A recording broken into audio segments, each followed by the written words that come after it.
موت کی آغوش میں جب تھک کے سو جاتی ہے ماں، تب کہیں جا کر رضا تھوڑا سکون پاتی ہے ماں۔ فکر میں بچوں کی کچھ اس طرح گھل جاتی ہے ماں، نوجواں ہوتے ہوئے بوڑھی نظر آتی ہے ماں۔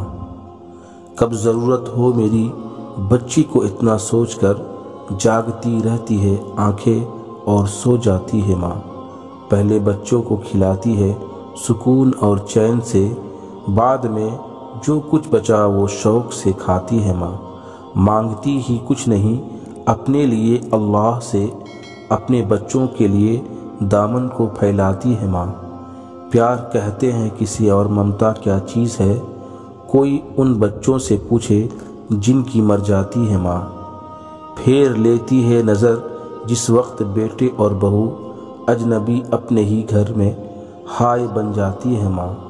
ہم نے یہ بھی تو نہیں سوچا الگ ہونے کے بعد، جب دیا ہی کچھ نہیں ہم نے تو کیا کھاتی ہے ماں۔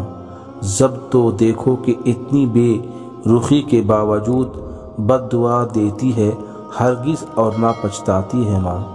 سال بھر میں یا کبھی ہفتے میں جمعرات کو زندگی بھر کا حوصلہ ایک فاتحہ پاتی ہے ماں۔ اس نے دنیا کو دیے معصوم رہبر، اس لیے عظمتوں میں ثانی قرآن کہلاتی ہے ماں۔